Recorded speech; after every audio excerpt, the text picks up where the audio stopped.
생활 속 법률 히어로 이승우 변호사의 사건 파일.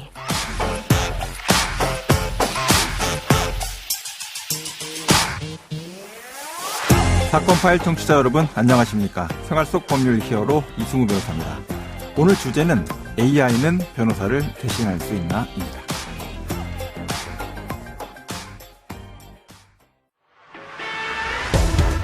한 마약 사범이 대화형 인공지능 서비스인 챗GPT를 이용해 가짜 탄원서를 작성해서 제출했다가 오히려 추가로 재판을 받게 됐습니다. 자, 이미 여러 가지 생성형 AI가 우리 생활 속에 깊숙이 들어와 있습니다. AI가 이미 변호사를 대체할 수 있는 상태에 있다라고 봐야 되는 것인지, 앞으로 사법제도와 관련해서 이 AI 도입이 어떠한 환경적 변화를 일으킬 것인지, 이 부분에 대해서 법무민 법승 조경국 변호사 알아보도록 하겠습니다. 안녕하세요, 변호사님.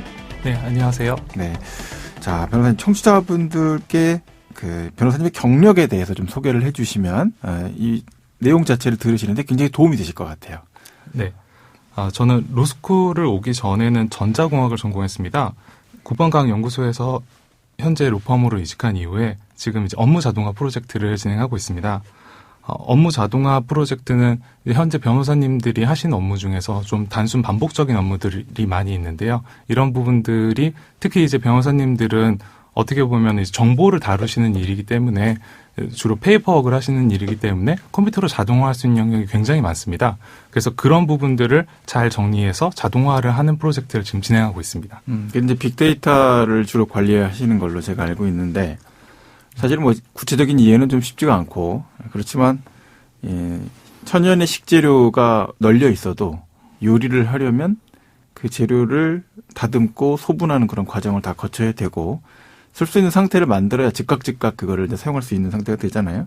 이제 그렇게 하도록 뭐 변호사들이 다루고 있는 사건들 또는 관련된 기초 자료들, 이런 것들을 나누어 정렬하고 배치하는 이제 프로세스를 자동화하고 있다. 뭐 이렇게 이해하면 될까요?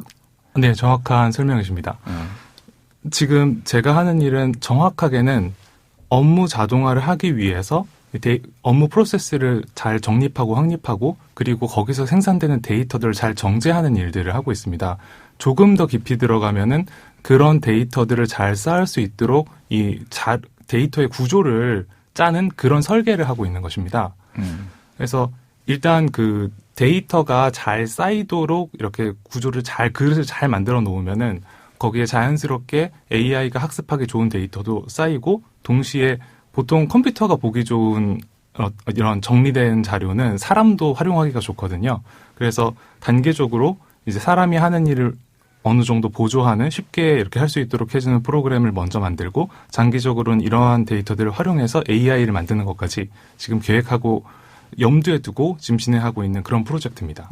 정보가 어디 들어가서 앉으면 될지에 대해서 분류하는 그런 기능도 기본적으로 들어있다, 이런 생각이 드는데, 저도 이제 생성형 AI, 그러니까 인공지능을 사용하면서 AI한테 그냥 자료 다 주고 서면 하나 받아서 좀 써보고 싶다, 이런 생각이 들 때가 있거든요. 그런데 실제로 그런 재판 문서를 작성해서 제출했던 사안이 발생했습니까? 네, 실제로 최근에 가짜 탄원서를 만들어서 이제 GPT를 이용해서 가짜 탄원서를 만들어서 제출을 했다가 검찰에 덜미를 잡혀서 이제 추가적으로 처벌을 받게 된 경우가 있습니다. 네네. 네, 구체적으로 말씀드리면 이제 구속이 된 피고인이었는데요. 이 형량을 감경받기 위해서 지인에게 탄원서를 좀 만들어 달라고 했는데, 뭐 이제 그냥 만들어 달라고 한 게 아니라 GPT를 이용해서 좀 허위의 탄원서를 만들어 달라고 하면서 심지어 명의 도용까지 했던 사안입니다. 그렇게 제출된 탄원서가 사실 이게 좀 잘 만들었으면은 괜찮았는데, 이제 사실 여러분들도 뭐 GPT를 써보시면 알겠지만 이게 아주 섬세하게 열심히 만들지 않으면은 GPT가 좀 이상한 답변들을 많이 하거든요. 그래서 이상한 내용들과 이상한 문장들이 많이 있어서 이제 그거를 탄원서를 제출받은 검찰에서 이 문장이 너무 이상해서 진짜로 이 사람이 탄원서를 썼는지 그런 것들 좀 조사에 착수하게 됐습니다. 챗 GPT로 탄원서 만들었다고 해서 문제될 건 없잖아요. 맞습니다. 그렇죠? 그래서 뭐 개별적인 사실관계만 잘 맞고 그거를 내가 문장을 잘 못 쓰고 이렇게 멋진 문체로 만들 수 있는 자신 없을 때 내가 이런 사실을 겪었거든. 이걸 탄원서 형태로 좀 만들어줘. 문제 됩니까? 전혀 문제가 되지 않고 네. 오히려 AI를 가장 긍정적이고 좋은 방식으로 사용하는 모범적인 사례라고 볼 수 있습니다. 그러니까 거기에 이제 거짓이 들어갔을 때 이제 문제가 되는 것이지 실제 있는 사실관계를 그대로 이야기를 해주고 GPT한테 그렇게 그거를 탄원서 형식이나 아니면 이야기로 만들어줘 하는 건 굉장히 좋은 활용이 오히려 되는 거잖아요. 네, 그렇죠? 맞습니다. 이제 이번 사건에 대해서 검사가 문제를 삼은 것은 특정인의 허위 문서를 만들어서 명의 도용을 했기 때문에 문제가 된 거죠. 네, 맞습니다. 그 명의 도용과 관련된 걸 밝혀내게끔 됐던 그 과정이 좀 되게 궁금하긴 한데요. 보통 검사님들 탄원서 자세히 안 보거든요. 네. 그리고 중요한 탄원서가 아니면 사실 안 봅니다. 네. 그럼 법에 사실은 양형에 큰 영향을 안 줄 가능성이 높잖아요. 네. 근데 왜 그걸 그렇게 유심히 보게 됐을까요? 여러 개의 탄원서가 동시에 대출됐을 가능성이 좀 높을 것 같은데요. 네, 실제로 그 반성문의 내용을 보면은 앞뒤 맥락이 전혀 맞지 않는 문장들이 많이 있었거든요. 그리고 그 사안은 이제 마약 혐의와 관련된 사안인데 마약 혐의와 전혀 관련 없는 내용들이 잔뜩 들어 있어서 이제 이런 부분들이 이제 GPT에서 이제 할루시네이션, 환각이라고 표현을 하거든요. 그러니까 내가 그 명령을 했던 내용뿐만 아니라 이제 자기가 학습한 전혀 다른 내용들에 있는 것까지 잔뜩 가져와서 전혀 엉뚱한 대답을 하는 것을 이제 환각이라고 하는데 이제 그런 내용들이 좀 잔뜩 있었습니다. 죄명상으로 문제 삼은, 그러니까 검사가 나중에 그 별도의 사건으로 허위로 만들어진 그 탄원서를 가지고 공소제기하려고 했던 또 공소제기하고 있는 그 사건 죄명은 어떻게 됩니까? 사문서 위조랑 그 위조 사문서 행사죄 이렇게 공소 제기를 하는 것으로 보이고요. 네네. 거기에 대해서 사실 이제 교사범과 본범을 거의 동일하게 처벌을 하고 있기 때문에 형사 처벌 형량이 얼마 정도 되죠? 예, 지금 사문서 위조죄 같은 경우는 5년 이하의 징역, 1천만 원 이하의 벌금, 5년 이하의 징역 또는 1천만 원 이하의 벌금에 처한다고 되어 있고요. 위조 사문서 행사도 같은 형에 처한다라고 되어 있습니다. 또 이제 교사범도 본범과 같은 형으로 처벌한다고 되어 있고요. 아예 존재하지 않는 사람을 허무인이라고 우리가 표현 쓰잖아요. 세상에 존재하지 않는 사람. 이런 사람을 이용해서 가상의 인물로 만약에 탄원서를 작성을 했다라고 해도 똑같이 사문서 위조죄로 처벌을 받게 될까요? 네, 맞습니다. 대법원 판결에 따르면 문서 위조죄는 문서의 진정에 대해서, 그러니까 실제로 그러한 문서가 있었는지에 대해서 공공의 신용을 보호하는 것이기 때문에 명의인이 실제하지 않는 가상의 인물이라고 하더라도 그렇게 위조된 문서 역시 공공의 신용을 해할 위험성이 있기 때문에 문서 위조죄가 성립한다고 판결을 하고 있습니다. 그러니까 가상인물로도 챗GPT에 넣어갖고 탄원서 막 100장, 200장 만들어갖고 내면 안 된다. 네, 맞습니다. 이런 얘기신 거죠? 네, 맞습니다. 그렇죠? 처벌받게 됩니다. 네.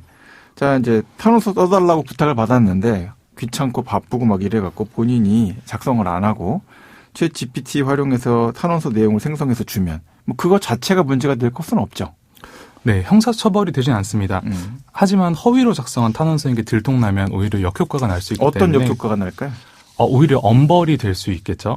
이제 탄원서나 이런 것들은 이제 이 사람이 좀 이제 사회적 유대관계가 있고 착한 사람이라는 거를 입증하는 자료인데 네. 그런 자료들이 이제 누군가의 지시를 받아서 이제 대량으로 허위로 들어왔다라고 하면은 오히려 이분은 반성을 하지 않고 이제 범죄를 저지를 위험성이 굉장히 높은 사람이라는 것을 더 이렇게 입증될 수 있기 때문에 그런 부분에 있어서 오히려 형량이 좀 올라갈 수 있다는 점을 주의하셔야 됩니다. 이번 사건이 발생하고 나니까 재판부에서 탄원서를 유심히 보기는 할 것 같아요. 네. 챗GPT를 이용해 갖고서 혹시 허위로 탄원서 만들어서 넣은 게 아닐까? 뭐 이런 생각들을 할 것 같은데, 자, 실제로 반성문 잘못 내면 백해 무익하잖아요. 그죠? 네. 굉장히 잘못된 판단으로 양형상이 가중 요소가 될 수가 있고, 맞습니다. 재판부를 완전히 농락한다. 이런 취지로 판사님이 화를 내실 수도 있지 않습니까? 자, 그러면 AI를 어떻게 좀 활용하면 좋을지 변호사님 전문가시니까 이야기를 좀 해주시면 좋을 것 같아요. 사실 AI에게 역할이 정해진 건 없습니다. 본인이 좀 악용하기 위해서 이걸 대신 써달라라는 그런 역할을 하게 되면은 나쁜 AI가 되는 것이고요. 네. 그래서 AI에게 내가 이제 반성의 마음을 잘 표현하기 위해서 어떻게 해야 되는지를 물어보게 된다면 그런 식의 활용 방법이 굉장히 이상적이고 좋은 AI 활용 방법이라고 할 수 있습니다. 네. 오늘 말씀 고맙습니다. 지금까지 조경구 변호사와 함께했습니다. 네, 감사합니다. 네. 생활 속 법률 히어로 이승우 변호사였습니다. 내일도 사건에서 여러분들을 구해드릴 사건 파일 함께 열겠습니다.